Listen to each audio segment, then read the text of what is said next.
Good morning everyone. आज हम 11th accountancy में अपना एक बहुत ही छोटा सा चैप्टर कंप्लीट करने जा रहे हैं जिसका नाम है process and bases of accounting. सबसे पहली बात हम प्रोसेस की बात करेंगे। प्रोसेस ऑफ अकाउंटिंग क्या होता है? तो बेटा प्रोसेस ऑफ अकाउंटिंग होता है कि अकाउंटिंग में क्या क्या प्रोसेस होते हैं, स्टेप बाय स्टेप कैसे हम अकाउंटिंग करते हैं, that is called process of accounting. Process of accounting में सबसे पहली बात जो आती है वो आती है आइडेंटिफिकेशन की, आइडेंटिफिकेशन ऑफ ट्रांजैक्शंस। और यदि मैं आपको याद दिलाऊं, इफ़ यू रिमाइंड, तो जो डेफिनेशन पढ़ी थी हमने अकाउंटिंग की, वो डेफिनेशन से ही ये सारी बातें निकलती हैं। क्या थी? Accounting is an art of identifying. सबसे पहली बात क्या थी? आइडेंटिफाइंग, फिर रिकॉर्डिंग, उसके बाद classifying, summarising, analysing, communicating the transaction and events in terms of money. वहीं से प्रोसेस ऑफ अकाउंटिंग निकलता है। सबसे पहला काम क्या होता है? Identification of transactions. ट्रांजैक्शंस का आइडेंटिफिकेशन। सबसे पहले क्या किया जाएगा कि कोई पर्टिकुलर जो भी बिजनेस ट्रांजैक्शन है उसको पहचाना जाएगा कि वो मॉनेटरी नेचर की है या नहीं है, पैसों में है या नहीं है। हमने प्रिंसिपल्स ऑफ अकाउंटिंग पढ़े हैं, उसमें मनी मेजरमेंट कंसेप्ट पढ़ा है। मनी मेजरमेंट कंसेप्ट कहता था अकाउंटिंग में केवल वही ट्रांजैक्शन लिखी जाएंगी which can be measured in terms of money. तो जो एक्सप्रेस करी जा सकती है टर्म्स ऑफ मनी में केवल वही लिखी जा सकती हैं, जो नहीं लिखी जा सकती वो पैसों वाली नहीं होंगी। ठीक है, तो बिना पैसों वाली अकाउंटिंग में रिकॉर्ड नहीं की जा सकती, पैसों वाली अकाउंटिंग में रिकॉर्ड की जा सकती हैं जो बिजनेस से रिलेटेड है। सबसे पहले आइडेंटिफिकेशन होगा, फिर प्रिपरेशन ऑफ वाउचर्स होगा। सोर्स डॉक्यूमेंट्स के बेसिस पर वाउचर्स बनाए जाएंगे। सेल्स परचेज के हमने वाउचर्स की बात करी थी। वाउचर्स के बेस पर ही हम क्या करेंगे? रिकॉर्डिंग ऑफ ट्रांजैक्शंस करेंगे। रिकॉर्डिंग ऑफ ट्रांजैक्शंस में हम क्या करेंगे? उन ट्रांजैक्शंस को जो भी हुई है जर्नल एंट्री करेंगे। क्या करेंगे बेटा? जर्नल एंट्री करेंगे बुक्स ऑफ अकाउंट्स में, खातों में उन ट्रांजैक्शंस की जर्नल को किया जाएगा। किसको? जितनी भी ट्रांजैक्शंस हुई हैं, जैसे सेल्स हुई है, ठीक है, तो आप सेल्स की एंट्री करोगे। क्या करोगे? Cash account debit to sales account, इस तरह से जर्नल एंट्री करोगे। इसके बाद वो ट्रांजैक्शन सारी लेजर में पोस्ट की जाएंगी। जितनी भी जर्नल एंट्री हुई हैं, जर्नल एंट्री के बेस पर सारी की सारी ट्रांजैक्शन को लेजर में पोस्ट किया जाएगा। लेजर का मतलब खातों में डाला जाएगा, ठीक है, अकाउंट्स में डाला जाएगा। जैसे राम का अकाउंट में राम की सारी ट्रांजैक्शन, श्याम के अकाउंट में श्याम की ट्रांजैक्शन, सेल्स के अकाउंट में सेल्स की, परचेज में परचेज की, कैश में कैश की, बैंक में बैंक की, सैलरी में सैलरी की। जो भी ट्रांजैक्शन है वो क्लासीफाई कर दी जाएगी सेम अकाउंट में, ग्रुप्स बना दिए जाएंगे। सेम ग्रुप्स की ट्रांजैक्शन एक एक लेजर में आ जाएगी। और एट लास्ट उन लेजर्स की हेल्प से हम ट्रायल बैलेंस और फाइनेंशियल स्टेटमेंट्स बना लेंगे। ट्रायल बैलेंस और फाइनेंशियल स्टेटमेंट्स, फाइनेंशियल स्टेटमेंट्स में अपना प्रॉफिट लॉस और बैलेंस शीट बना लेंगे। ठीक है, ये हमारा क्या होता है? प्रॉफिट लॉस और बैलेंस शीट से हमें पता चलता है कि हमारे बिजनेस में कितना प्रॉफिट हुआ है और हमारी फाइनेंशियल जो पोजीशन है वो कैसी है। ये पूरा का पूरा जो प्रोसेस है वो ही हम इस पूरी बुक में करेंगे। इस पूरी बुक में वही हमें प्रोसेस ऑफ अकाउंटिंग सीखना है। ठीक है, कुछ क्लासेस बाद हम शुरू कर देंगे वो प्रोसेस ऑफ अकाउंटिंग। अभी के लिए जो आज हमारी दूसरी बात है वो है बेसिस ऑफ अकाउंटिंग। दो तरह के बेस ऑफ अकाउंटिंग होते हैं बेटा। कौन से बेस ऑफ अकाउंटिंग होते हैं? एक होता है कैश बेसिस, दूसरा होता है accrual basis. Cash basis accounting का कहता है कि जब भी कैश में पैसे मिल जाएं आपको, आप बुक्स ऑफ अकाउंट्स में रिकॉर्ड कर लो। कैश में पैसे चले जाएं तो आप बुक्स ऑफ अकाउंट्स में रिकॉर्ड कर लो। इनकम भी तभी लिखो जब कैश आ जाए और एक्सपेंस भी तभी लिखो जब कैश चला जाए। मतलब क्रेडिट को रिकॉर्ड नहीं करना। Credit transactions are not recorded at all, उन्हें इग्नोर कर दिया जाता है। ऐसा किसके यहाँ होता है बेटा? ऐसा होता है डॉक्टर्स के यहाँ।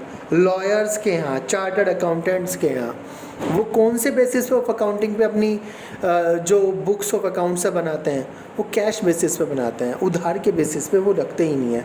उनके यहाँ सब कैश सिस्टम चलता है, पैसा आया तो इनकम हुई, पैसा गया तो एक्सपेंस हुआ, कैश के बेसिस पर।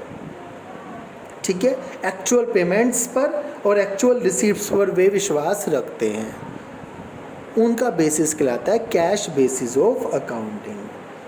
बेटा ये वाला जो सिस्टम है बहुत ही सिंपल है, सिंपल हिसाब रखना है आपको।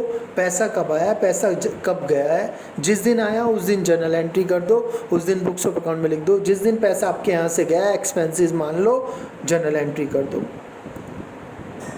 आपको सीधा सीधा हिसाब पता चल जाएगा आपके पास से कैश बढ़ रहा है या घट रहा है। फाइनेंशियल पोजीशन का हिसाब लगाना, अपनी फाइनेंशियल परफॉर्मेंस का हिसाब लगाना बड़ा आसान हो जाता है, बट ये कोई रियलिस्टिक अप्रोच नहीं है। रियलिस्टिक अप्रोच नहीं है। बिजनेस में ये एक सही तरीका नहीं है ट्रांजैक्शंस को रिकॉर्ड करने का। इसलिए बिजनेस में हम जो प्रिंसिपल फॉलो करते हैं वो होता है एक्रूअल बेसिस। कौन सा होता है बेटा? Accrual basis. और हमने अकाउंटिंग प्रिंसिपल में भी ये पढ़ा था एक्रूअल बेसिस। एक्रूअल बेसिस में क्या था? एक्रूअल बेसिस में था जैसे ही आपने सेल करी, कैश रिसीव हुआ हो ना हुआ हो, वेदर कैश इज रिसीव्ड और not, you have to record that in your books of account. आपको तभी उसे बुक्स ऑफ अकाउंट में लिखना है, चाहे वो उधार हो या नगद, आपको लिखना पड़ेगा। जिस दिन का खर्चा हो उसी दिन लिख दो, आपने चाहे पेमेंट करी हो या ना करी हो। ये होता है एक्रूअल बेसिस, और ये बिजनेसेस में चलता है। कहाँ चलता है बेटा? बिजनेसेस में। जितने भी ट्रेडिंग बिजनेस होते हैं, सामान खरीदने बेचने वाले, प्रोडक्शन बिजनेस होते हैं, वहाँ पर सब जगह क्या चलता है? Accrual basis of accounting. Accrual basis of accounting जो होता है, चाहे वहाँ पर कैश मिला हो या ना मिला हो, कैश पेमेंट गई हो या ना गई हो, आप ट्रांजैक्शंस को रिकॉर्ड कर देते हैं। कैश बेसिस ऑफ अकाउंटिंग में ये हिसाब लगाना पड़ता है कितना किस आउटस्टैंडिंग है पैसा, कितना देना बाकी है, कितना प्रीपेड है, कितना किसी को एडवांस दे दिया, कितना एक्रूड है इनकम हमारी कि हमने कमा तो लिया बट हमें प्राप्त नहीं हुआ, कितना एडवांस में इनकम मिल गई, किसी ने हमें एडवांस पेमेंट दे दी।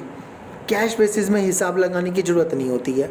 कैश बेसिस में कोई आउटस्टैंडिंग नहीं होता, क्योंकि कैश बेसिस में तो हम इनकम तभी मानते हैं जब हमें कैश मिल जाता है, एक्सपेंस तभी मानते हैं जब हम कैश दे देते हैं। तब तक हम ना इनकम मानते, कैश को देखते हैं बस। कैश आया तो इनकम, कैश गया तो एक्सपेंस।